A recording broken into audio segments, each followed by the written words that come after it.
Good morning aspirants, welcome to Exampur. हम हैं कलम से क्रांति, मैं पूर्णिमा गौर। एक बार फिर से आप सभी का स्वागत करती हूँ आप लोगों की अपनी विज्ञान की पंचामृत में। तो जितने भी हमारे सभी प्यारे छात्र हमारे साथ यहाँ पे आके जुड़ गए हैं, सभी का बहुत बहुत स्वागत है। और यहाँ पे हम 5 क्वेश्चंस करते हैं साइंस के। अगर आप ज्यादा क्वेश्चंस को करना चाहते हैं, आप लोग मेरे रेगुलर क्लासेस से जुड़ सकते हैं, जहाँ पे हम बहुत ज्यादा क्वेश्चंस करते हैं एंड विद अगेन बहुत सारी एक्सप्लोरेशंस के साथ। तो चलिए, अपना पहला क्वेश्चन आप लोगों के सामने है। केमिस्ट्री सेक्शन से आपका ये क्वेश्चन है। कहता है Rutherford's alpha particle scattering experiment on thin gold foil was responsible for the discovery of. बहुत इजी सवाल है। सवाल आपसे डायरेक्टली सिर्फ ये कह रहा है कि रदरफोर्ड का जो अल्फा पार्टिकल स्कैटरिंग एक्सपेरिमेंट था, प्रकीर्णन प्रयोग था, जिसमें उन्होंने एक सोने की पतली सी झिल्ली के ऊपर या पन्नी के ऊपर अल्फा पार्टिकल्स को बम्बार्ड कराया था, उससे हमें क्या पता चला। ठीक है, तो यहाँ पे ध्यान दीजिएगा, इससे किस चीज की खोज हुई। तो ध्यान रखिएगा, इसमें उन्होंने न्यूट्रॉन्स की एटॉमिक न्यूक्लियस की खोज करी थी। एटॉमिक न्यूक्लियस जो होता है, इसके अंदर न्यूट्रॉन और प्रोटॉन पाए जाते हैं। तो उस समय इन्होंने न्यूट्रॉन्स और प्रोटॉन्स को न्यूक्लियॉन्स कहा था, यानी कि न्यूक्लियस के अंदर कुछ पदार्थ मिल रहे होंगे जिसको इन्होंने न्यूक्लियॉन्स कहा। ठीक है, तो आई जस्ट होप सो आपको ये क्लियर हो गया होगा। नेक्स्ट क्वेश्चन कहता है निम्न में से कौन सी ऐसी प्रक्रिया है जिसमें गर्म कम सघन पदार्थ ऊपर की ओर उठते हैं तथा उन्हें ठंडे अधिक सघन पदार्थों द्वारा प्रतिस्थापित कर दिया जाता है। तो देखिए, सिंपल सी चीज है। यहाँ पे आपसे यह पूछा है कि मान लीजिए मेरे पास यहाँ पे एक बुक है।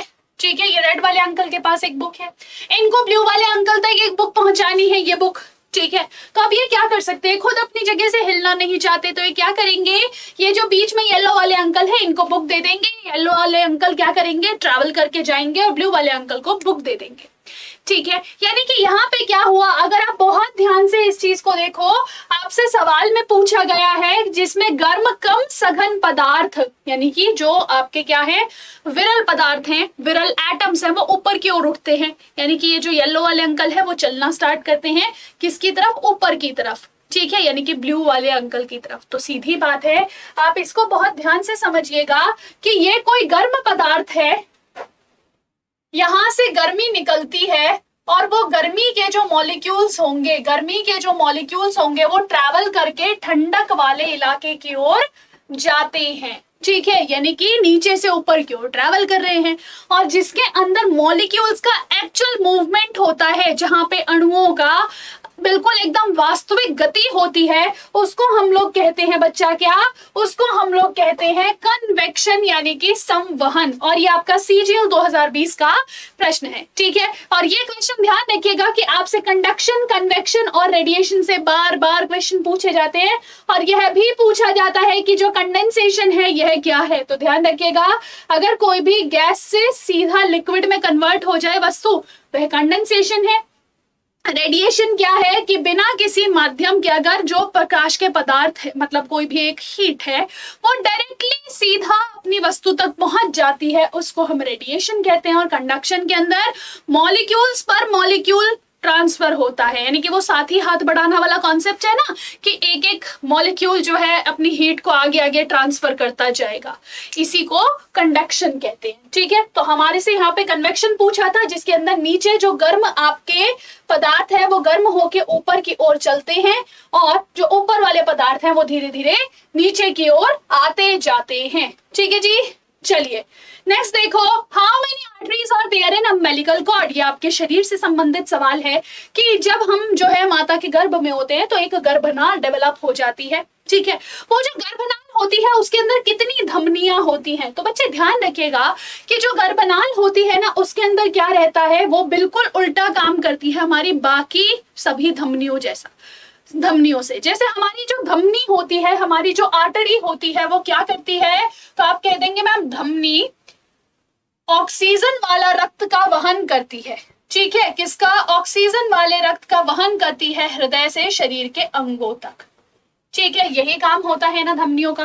लेकिन अगर हम यहाँ पे बात करें इस बच्चे, ये जो बच्चा है जो अम्बिलिकल कॉर्ड यानी कि गर्भनाल के द्वारा मां से जुड़ा हुआ है, इसके पास ये नीले रंग में जो आपको दिख रही है ना, ये धमनियां मौजूद हैं, और ये 2 धमनी होती हैं इसके पास। और ये 2 धमनी क्या करती है कि जो भी इस बच्चे के शरीर में क्या बने हैं, वेस्ट बना है, कार्बन डाइऑक्साइड बना है, उसको ये वेन्स, ये जो आर्टरीज है ये ले जाने का कार्य करती है। और यहाँ पे ये जो शिरा है ना, ये लाल वाली जो है ये शिरा है इसकी, और ये एक ही होती है। और ये एक शिरा जो होती है ये क्या करती है, ये इसके पास ऑक्सीजन युक्त रक्त और पोषक तत्व लेके आती है। तो जिस तरीके से पल्मोनरी आर्टरी और पल्मोनरी वेन एक्सेप्शन है, उसी प्रकार से ये जो अम्बेलिकल आर्टरी है और अम्बेलिकल वेन है यह भी आपके शरीर में एक्सेप्शन होते हैं। ठीक है, यानी कि जो आपकी अम्बेलिकल आर्टरी होगी, धमनी होगी गर्भनाल की, उसमें ऑक्सीजन का वहन नहीं, CO2 का वहन होता है। ठीक है, ध्यान रखेंगे। तो यहाँ पे ध्यान रखिएगा कि आपके शरीर के अंदर जब आप माता के गर्भ में होते हैं तो कितनी आर्टरी होती है, 2 आर्टरी होती हैं, 2 आर्टरीज आर देयर। ठीक है जी, नेक्स्ट क्वेश्चन की तरफ चलते हैं। कहता है आप लोगों से, इनमें से किसको हम हरित शैवाल भी कहते हैं। बच्चे देखो बहुत ध्यान से समझिएगा इस सवाल को कि हरित शैवाल यानी कि वो शैवाल जो हरे रंग का दिख रहा है। देखो रोडो, रोडो शब्द का मतलब होता है रेड, फाइसी का मतलब होता है शैवाल, तो लाल शैवाल क्या हो गया, रोडोफाइसी। क्लोरो, क्लोरो का मतलब होता है हरा, फाइसी का मतलब होता है शैवाल।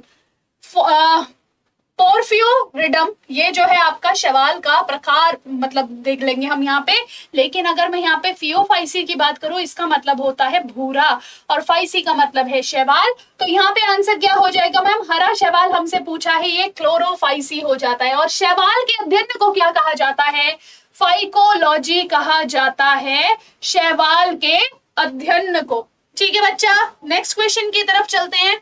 नेक्स्ट क्वेश्चन, ये क्वेश्चन अभी आपका करंट अफेयर्स में चल रहा है। आप लोगों ने सवाल सुना होगा कि अभी सदगुरु जी जो है उन्होंने मिट्टी को बचाने के लिए आंदोलन स्टार्ट किया था। एक मोटर बाइक उन्होंने चलाना स्टार्ट किया, ठीक है, जिसके अंदर वो जो है मतलब 100 डेज के अंदर अपना ये पूरा टारगेट पूरा करेंगे और लोगों को अवेयर करते हुए चलेंगे कि अपनी मिट्टी का संरक्षण करना है, मिट्टी को बचाना है। तो आपसे ये यूपी पीसीएस में पिछले साल क्वेश्चन पूछा गया था 2020 में कि मिट्टी बचाओ आंदोलन भारत में कब शुरू हुआ था। ठाणे महाराष्ट्र में, मैसूर कर्नाटक में, दरभंगा बिहार में, या फिर होशंगाबाद मध्य प्रदेश में।